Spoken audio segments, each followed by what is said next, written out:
Hello दोस्तों, नमस्कार। आप सभी को Zoom study centre by Mukesh Agrawal coaching में आप सभी का स्वागत है। आज का क्लास में मैं डिस्कस करने वाला हूँ चालुक्य वंश। जिस तरह से आप जानते हैं, दक्षिण भारत में कई साम्राज्य का विस्तार होता है, यानी कई साम्राज्य का स्थापना होता है, जिसमें से आपका पल्लव वंश, राष्ट्रकूट वंश, आपका चालुक्य वंश और चोल वंश प्रमुख थे। इससे पहले जितने भी समृद्ध साम्राज्य की स्थापना हुआ था वो आपका सारे उत्तर भारत में हुआ था। विशेषकर देखा गया समृद्ध साम्राज्य में आपका मौर्य डायनेस्टी और आपका गुप्त डायनेस्टी। तो देखा गया कि इन लोगों का राजधानी भी किसी का आपका पाटलिपुत्र हुआ करता था तो किसी का कन्नौज, ठीक है। लेकिन यह देखा गया कि ये जो गुप्त डायनेस्टी और मौर्य डायनेस्टी की समाप्ति के पश्चात एक समृद्ध साम्राज्य का स्थापना होता है, वो आपका दक्षिण भारत में होता है, जिसमें से आपका कई वंश जो है आपका प्रमुख थे, जो कि ये वंश जो है यानी दक्षिण प्रांत का जो कई प्रमुख वंश जो है, इस वंश से संबंधित परीक्षा में अनेक प्रश्न पूछे जाते हैं। तो समय न गंवाते हुए हम टॉपिक्स को स्टार्ट करने का अनुमति चाहूंगा। और इससे पहले आप सभी से आग्रह है, यदि आप नए हैं तो मेरे चैनल को सब्सक्राइब कर दीजिए और इस सेशन में अंत तक बना रहिएगा, वीडियो स्किप करके मत देखिएगा। देखिए, दक्षिण भारत का जो साम्राज्य है आपका दक्षिण भारत का साम्राज्य, तो दक्षिण भारत का साम्राज्य को मूल रूप से हम 4 भागों में बांटेंगे, जिसमें से आपका पल्लव वंश, राष्ट्रकूट वंश और आपका चालुक्य वंश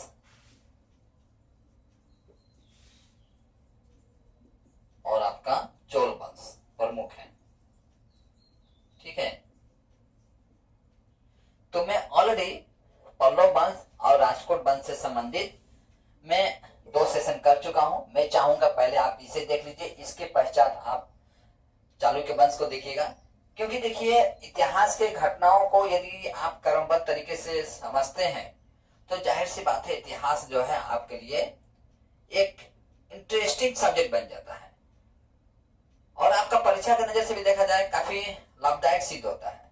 लेकिन यदि आप इतिहास को, घटनाओं को यदि क्रमबद्ध तरीके से नहीं समझते हैं तो कहीं ना कहीं आपके लिए इतिहास जो है अत्यधिक कठिन सब्जेक्ट बन जाता है, ठीक है। तो पहले आप पल्लव वंश और राष्ट्रकूट वंश देख लीजिएगा, इसके पश्चात आप चालुक्य वंश देखिएगा, ठीक है। तो चालुक्य वंश को भी हम मूल रूप से 3 भागों में बांटेंगे, ठीक है, चालुक्य वंश को। तो पहले हम था ये है चालुक्य वंश का कल्याणी का चालुक्य वंश।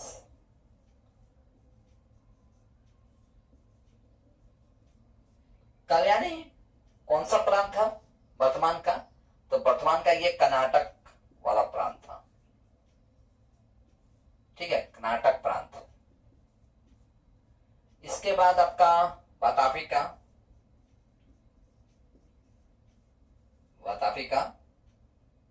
चालुक्य वंश। इसके बाद साथ बेगी का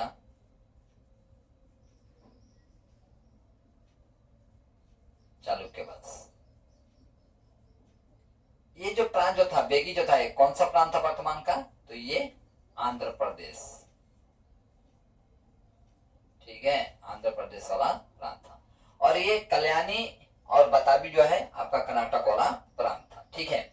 तो इन वंशों के जो संस्थापक थे वो अलग अलग थे और इनका राजधानी भी अलग अलग हुआ करता था। हालांकि देख रहे हैं आप सब चालुक्य ही हैं, लेकिन जैसे कि मैं बताया आपको, चालुक्य वंश को मूल रूप से हम 3 भागों में बांट सकते हैं, ठीक है। तो देखा गया कि कल्याणी का जो चालुक्य वंश जो है, इसके संस्थापक जो है वो कौन है आपका? तो तेलप द्वितीय है। ठीक है, तेलप द्वितीय क्या है? इसका संस्थापक है।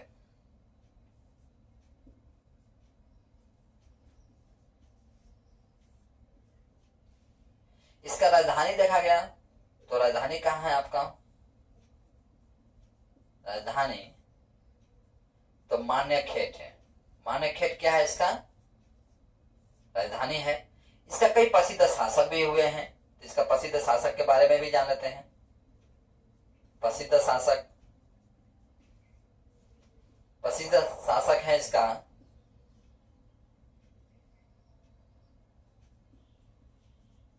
तेलय प्रथम,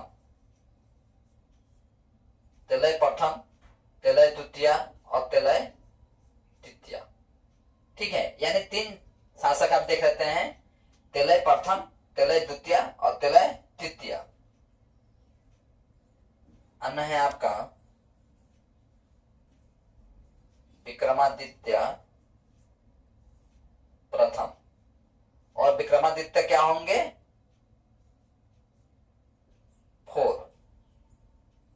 6, हाँ, विक्रमादित्य 6 भी होंगे। तो यहां हम देखते हैं कि कल्याणी का जो चालुक्य वंश है, इस वंश के सबसे प्रसिद्ध शासक वो विक्रमादित्य 6 को माना गया है। ठीक है, चलिए मैं यहां नहीं लिखता हूं, आपका कंफ्यूजन नहीं होने लगेगा। ठीक है, मैं यही लिख देता हूं। विक्रमादित्य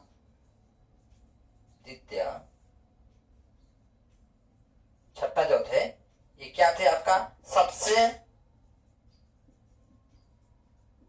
प्रतापी शासक थे।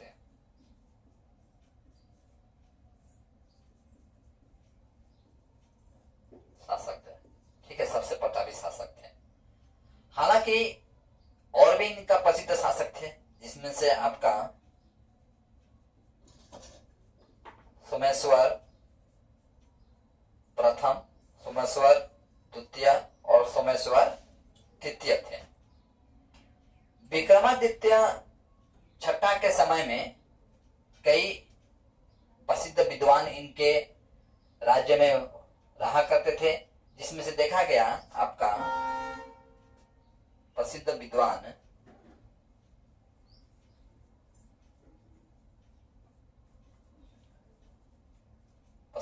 देखा गया। तो मैं प्रसिद्ध विद्वानों का नाम उल्लेख करना चाहूंगा, विशेषकर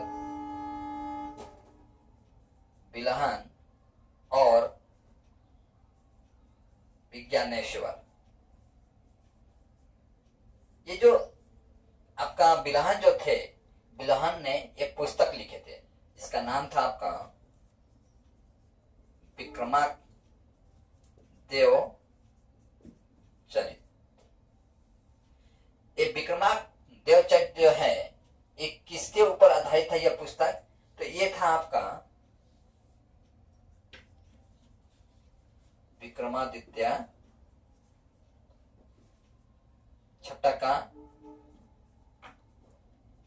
जीवनी के ऊपर आधारित था। ठीक है, और ये जो विज्ञानेश्वर जो थे, इन्होंने एक पुस्तक लिखा था जिसका नाम था आपका मिताक्षरा। मिताक्षरा जो पुस्तक जो था, ये किसके ऊपर लिखा गया था? तो ये था आपका हिंदू विधि ग्रंथ था, एक प्रकार का। ठीक है, और ये जो चालुक्य जो थे, इनका गोत्र क्या था? तो इनका गोत्र था मानव गोत्री के थे ये।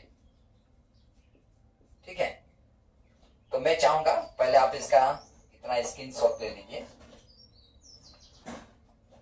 और ये भी जान सकते हैं हम लोग कि इसकी स्थापना कब होता है। तो इसकी स्थापना जो होता है चालुक्य वंश का, तो 6वीं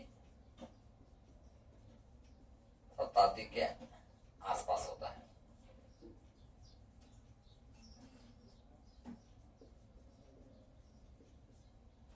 ठीक है, तो आप इतना स्क्रीनशॉट ले लीजिए। देखिए, जिस तरह से चालुक्य कल्याणी का चालुक्य वंश से संबंधित हम लोग तत्वों को जाने, उसी तरह से हम लोग प्रतापी का चालुक्य वंश से संबंधित उन तत्वों को जानेंगे जो कि हमारे एग्जाम के नजर से देखा जाए तो क्या है, अत्यधिक इंपॉर्टेंट है। तो प्रतापी का जो चालुक्य वंश के जो संस्थापक थे, ये कौन थे आपका, देखते हैं। तो इसका संस्थापक थे आपका जय सिंह। क्या थे? ये संस्थापक थे। इनका राजधानी देखा गया कहां था इसका, तो इनका राजधानी था वातापी। वातापी कहां है आपका, बीजापुर। ठीक है। इसके भी कई प्रमुख शासक हुए, तो उनका नाम थोड़ा जान लेते हैं। प्रमुख शासक, तो इसका प्रमुख शासक जो थे, एक नंबर में आएगा आपका पुलकेशिन प्रथम। पुलकेशिन प्रथम जो थे आपका 550 ईस्वी से 566 ईस्वी तक क्या करते हैं, शासन करते हैं।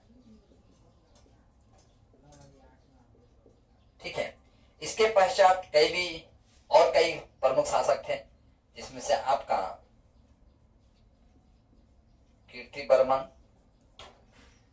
कीर्तिवर्मन जो थे, इसे प्रतापी का चालुक्य वंश का क्या माना गया है, निर्माणकर्ता माना गया है।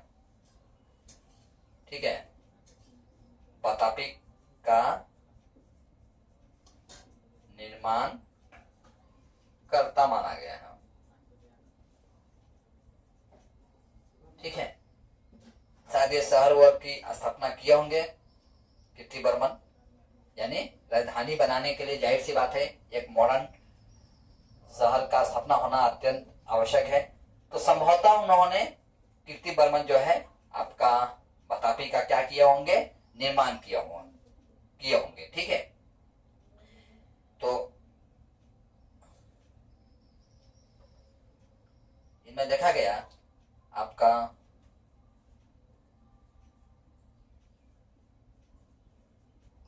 पुलकेशिन द्वितीय जो है आपका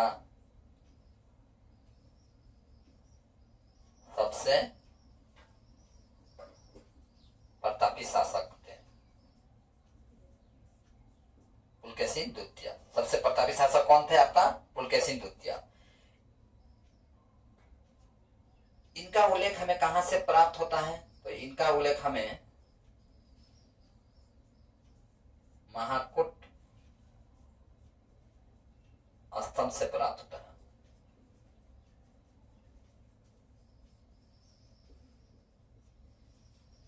ठीक है।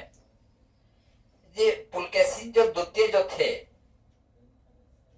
इन्होंने बहुत स्वर्ण और अग्नि अष्टम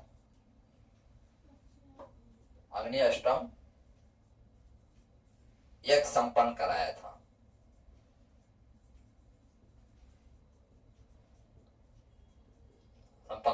ठीक है। इन्होंने मेघुती मंदिर का निर्माण भी कराया था।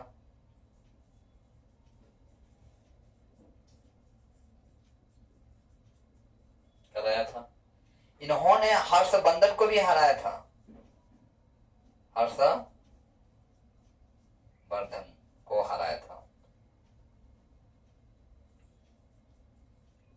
अब हर्षवर्धन कहाँ के शासक थे आपका, करनाल यानी हरियाणा। ठीक है। और हर्षवर्धन को हराने के पश्चात इन्होंने 2 उपाधि धारण किए थे। तो उपाधि कौन सा था आपका, परमेश्वर, यानी अपने आप को परमेश्वर की उपाधि से सम्मानित किए थे। ठीक है। परमेश्वर और दक्षिणा पथेश्वर, यानी दक्षिण भारत का जो साम्राज्य था, इनके समय में दक्षिण भारत का साम्राज्य में अत्यधिक वृद्धि होता है। आप देख रहे हैं कि ये तो दक्षिण भारत का साम्राज्य था चालुक्य वंश, लेकिन इन्होंने उत्तर भारत के शासकों को भी हराकर उनके क्षेत्र को अपने साम्राज्य में शामिल किए थे। ठीक है, तो इस हिसाब से देखा जाए तो आपका पुलकेशिन द्वितीय जो है प्रथम शासक बन जाते हैं, जो कि उत्तर भारत के क्षेत्र में अपना साम्राज्य क्या करते हैं, विस्तार करते हैं। ठीक है, जिस तरह से आप जानते हैं कि आपका हर्षवर्धन कहाँ का शासक थे, आपका हरियाणा में। ठीक है, तो मैं चाहूंगा इतना आप स्क्रीन शॉट ले लेते तो अच्छा होता। अच्छा, आपकी जानकारी के लिए एक और थोड़ा बता देना चाहूंगा। यहाँ बताइए तो हर्षवर्धन का पिता का नाम क्या था? तो देखिए, हर्षवर्धन का पिता का नाम, हालांकि मैं ऑलरेडी में वर्धन साम्राज्य जो कराया हूं उसमें मैं बताया हूं, लेकिन फिर भी यहाँ आ गया हर्षवर्धन, तो इनके बारे में थोड़ा बता देना चाहूंगा। तो इनके पिता का नाम था प्रभाकर वर्धन, क्या था, इनका पिताजी थे। और इनका माताजी कौन थे आपका? इनका माता थी यशोमती, और बड़ा भाई थे, कौन थे आपका? तो राज्य वर्धन का बड़ा भाई थे, बड़ा भाई। ठीक है, तो आप इतना स्क्रीनशॉट ले लीजिए। देखिए, वातापी का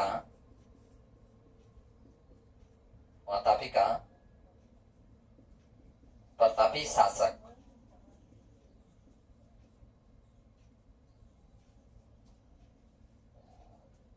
पुलकेशिन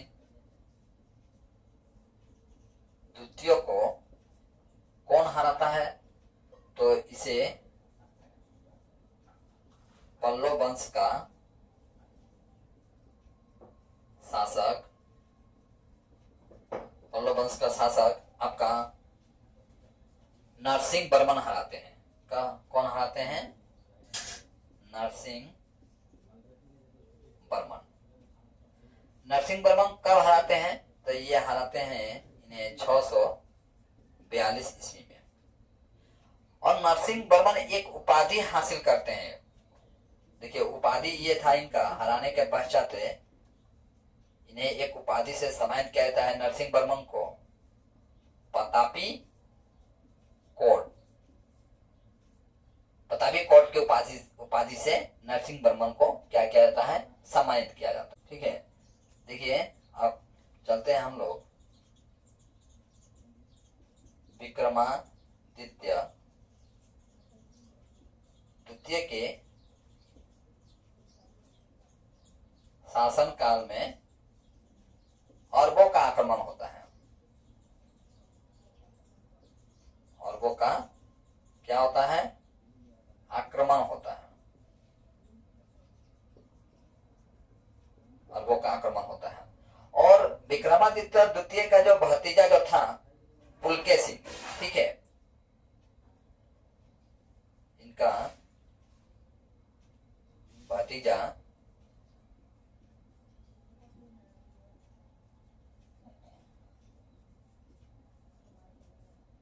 पुलकेशी क्या करते हैं? आक्रमणों का मुंहतोड़ जवाब देते हैं। या अरबों लिख देता हूं मैं, अरबों के आक्रमण कर्ता को मुंहतोड़ जवाब देते हैं।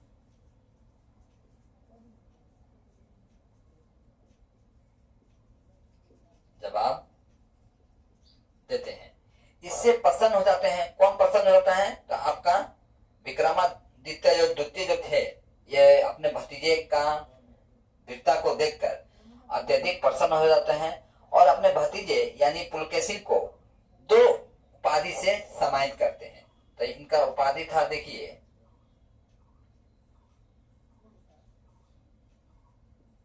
इनका उपाधि से सम्मानित किया जाता है और नीच नाश्रय, ओनिज ओनिज नासरे उपाधि से इन्हें क्या किया जाता है, सम्मानित किया जाता है।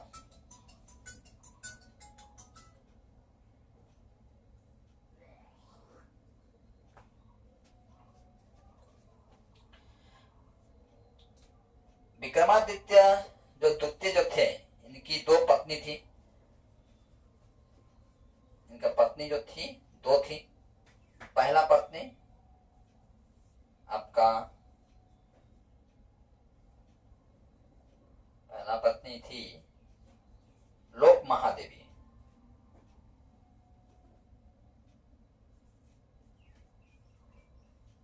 लोक महादेवी पहला पत्नी। और दूसरा पत्नी थी आपका तिलोक्या, तिलोक्या देवी थी। पहली पत्नी जो थी, उन्होंने एक मंदिर का निर्माण किया था जिसका नाम था विरूपाक्ष महादेव मंदिर, ठीक है। और जो तिलोक्या जो देवी थी, इन्होंने भी एक मंदिर का निर्माण किया था। इस मंदिर का नाम था त्रिलोकेश्वर,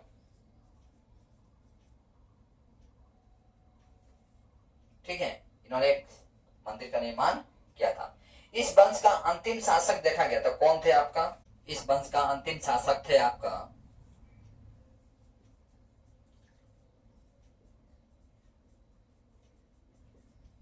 अंतिम शासक थे आपका कीर्तिवर्मन।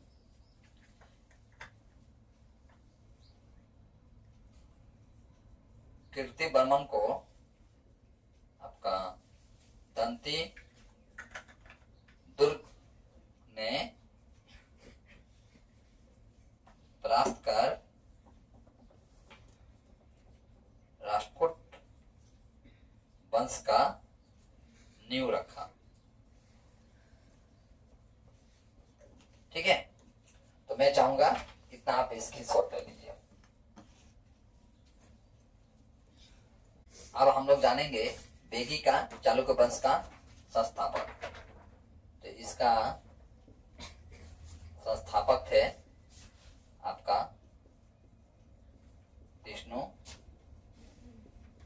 विष्णुवर्धन। इनका राजधानी था आपका आंध्र प्रदेश का बेगी प्रांत, ठीक है। यानी बेगी प्रांत जो है वर्तमान में इसे आंध्र प्रदेश वाला प्रांत को बेगी प्रांत के नाम से जाना जाता था, ठीक है। इसके कई प्रमुख शासक भी हुए हैं। तो इसका प्रमुख शासक कौन थे आपका, तो जय सिंह, इंद्रवर्धन आपका विष्णुवर्धन द्वितीय, ठीक है। जय सिंह द्वितीय। और इसका सबसे प्रतापी शासक देखा गया, सबसे प्रतापी शासक कौन थे, तो विजयादित्य थे। विजयादित्य तृतीय थे, जिसका सेनापति कौन थे, पडरंग थे, ठीक है। आप इसका स्क्रीनशॉट ले लीजिए। देखिए, इस हिसाब से मैं चालुक्य वंश से संबंधित मैं सारे तत्वों को अति संक्षेप में रखने का प्रयास किया हूं, जो कि आपका एग्जाम के नजरिए से अत्यधिक इम्पोर्टेंट था। और आज की क्लास जो है मैं यहीं पर समाप्त करने की अनुमति चाहूंगा। और आपसे आशा करता हूं यदि अब तक आप मेरा चैनल को सब्सक्राइब नहीं किए होंगे तब तक कर चुके होंगे। लाइक, कमेंट और शेयर अवश्य कीजिए। देखिए, यदि क्लास कराने के दौरान यदि कुछ कमियां नजर आती है आपको, तो बेझिझक आप कमेंट कीजिए। जाहिर सी बात है, आपको कमेंट को मैं बड़ी बारीकी से अध्ययन करता हूं और उस पर अमल करने का प्रयास भी करता हूं। तो आज की क्लास मैं यहीं पर समाप्त करता हूं। जय